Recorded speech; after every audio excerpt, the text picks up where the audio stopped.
শুনেছি মোহর দেওয়া ব্যতীত মেয়েকে স্পর্শ করা হারাম। তাহলে যদি মেয়ের বাবা বা মেয়ের পরিবারের লোক এই পরিমাণ মোহর ধার্য করে যে ছেলের পক্ষে দেওয়া সম্ভব নয়, তাহলে এই অবস্থা ছেলের করণীয় কি? হ্যাঁ,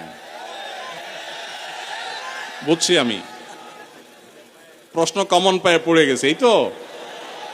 আচ্ছা শুনেন, যারা ঠিক ঠিক করছে এইসব হয় আবিয়াত্তা পুরুষ, আর না হলে বিয়ে করে বেচারা ফাঁসা গেছে। শোনেন, ভালো করে শুনেন। প্রথম কথা হলো যে মোহর দেওয়া ছাড়া স্ত্রীকে স্পর্শ করা হারাম, এ কথা ভুল। প্রশ্নে যিনি লিখেছেন এটা সঠিক কোনো কথা না। মোহর ধার্য করলে সেটা দিতে হবে বাধ্য। আল্লাহ বলেছেন ওয়াতুন নিসা সাদুকাতিহিন্না নিহলা, তোমরা তোমাদের স্ত্রীদের মোহর পরিশোধ করে দাও, এটা তাদের প্রাপ্য অধিকার, এটা দিয়ে দিতে হবে, এটা ক্লিয়ার। তবে সে দেওয়াটা আপনি নগদও দিতে পারেন, পরেও দিতে পারেন। তবে মেয়েরা একটা মাসালা জানে না। যদি মেয়েরা মাসালা জানতো, বাসর ঘরে ঝুলে ফেলতো আপনাদেরকে। মাসালাটা হলো, যদি কোনো মেয়ে দাবি করে যে মোহর যা ধার্য হয়েছে, আপনি আমার স্বামী, সবই ঠিক আছে, আগে মোহর ফেলেন তারপরে সামনে আগান, এটা যদি কোনো মেয়ে বলতে চায়, ইসলাম তাকে সম্পূর্ণ সেই অধিকার দিয়েছে। কিন্তু আমাদের সমাজে মেয়েরা মাসআলা আমার কাছে শোনার পরও বলবে না। এটা কেন বলবে না?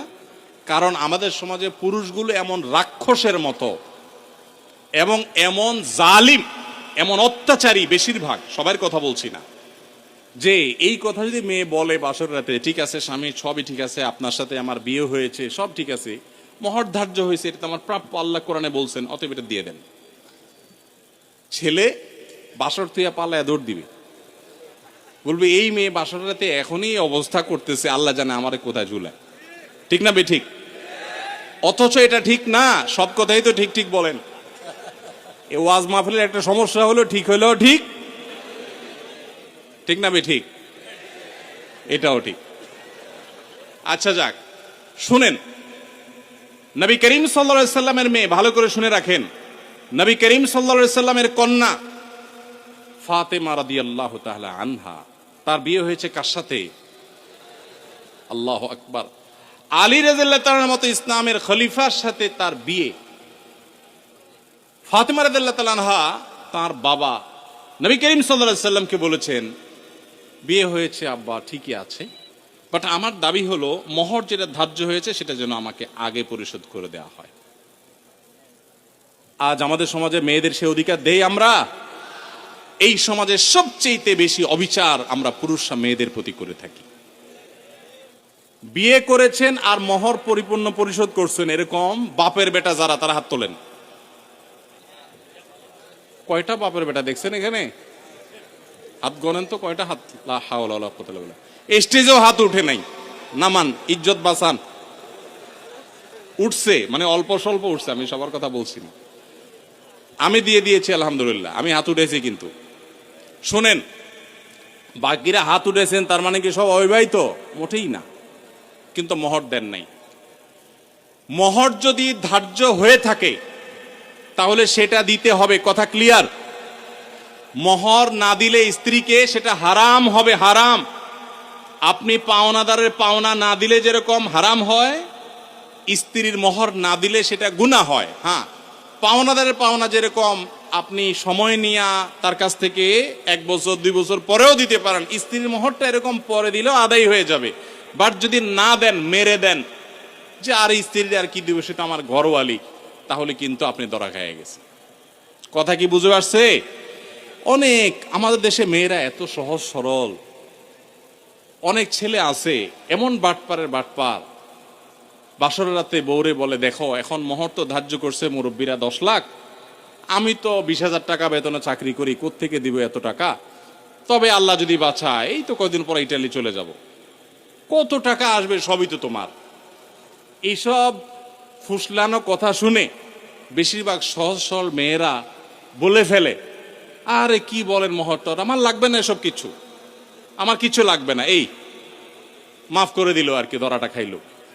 এই জন্য সহজ সরল মেয়েদেরকে ধোকা দিবেন না। এখন কথা হলো, বাপ মা বেশি ধরে ফেলছে, কি করবেন? আমি এটা এর আগেও বিভিন্ন জায়গায় বলেছি, বুদ্ধি খুব সোজা, শিখাই দিব। যদি মহর বাপ মা 10 লাখ 20 লাখ ধরে থাকে, এখন আপনিও রাজি হয়েছেন, আপনি রাজি হয়েছেন কেন?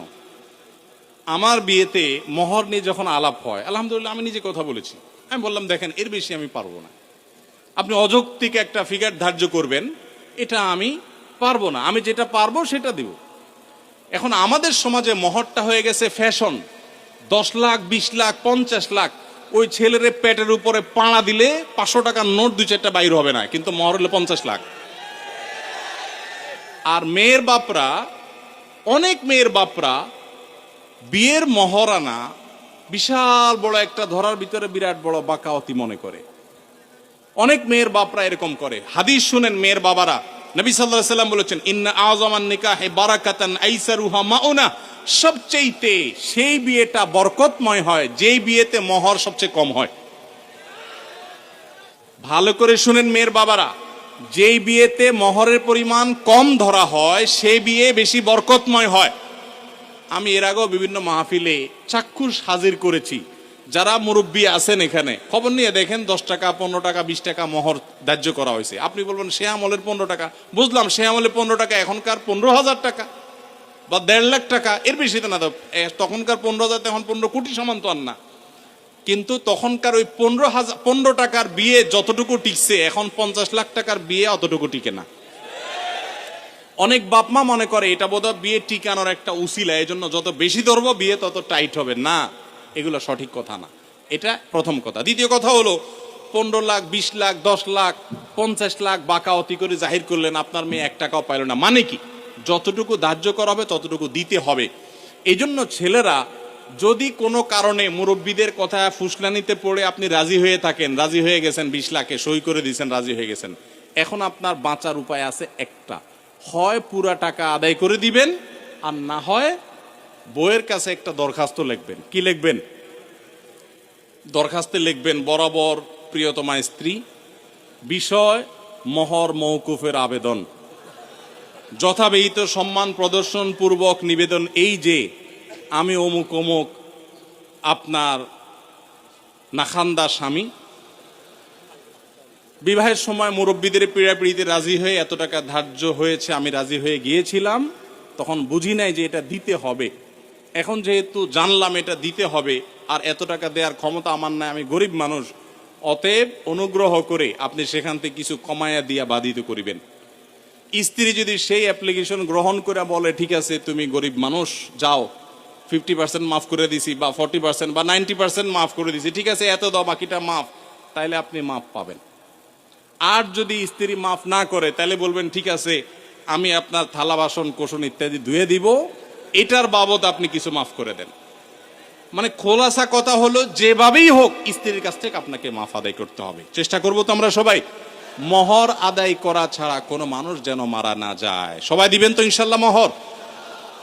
মহর আদায় করে দিবেন। বেশি হয়ে থাকলে স্ত্রীকে বুঝান, আমি যদি একটু রসিকতা করে বলেছি, আপনি বুঝান স্ত্রীকে, দেখো বেশি হয়ে গেছে, তুমি তো দেখতেছো আমার অবস্থা, এখন তুমি একটু স্যাক্রিফাইস করো, আন্ডারস্ট্যান্ডিং করেন। সে যদি কমায় দেয় তাহলে সেটা জায়েজ আছে, কোনো অসুবিধা নাই। এজন্য কাঠি কিন্তু বইয়ের হাতে। যাদের মহর বেশি ধরা হয়ে গেছে বইয়ের সাথে বেশি তাফালিং করবেন না, নরম নরম সুরে মাফ করায় নিবেন অন্তত।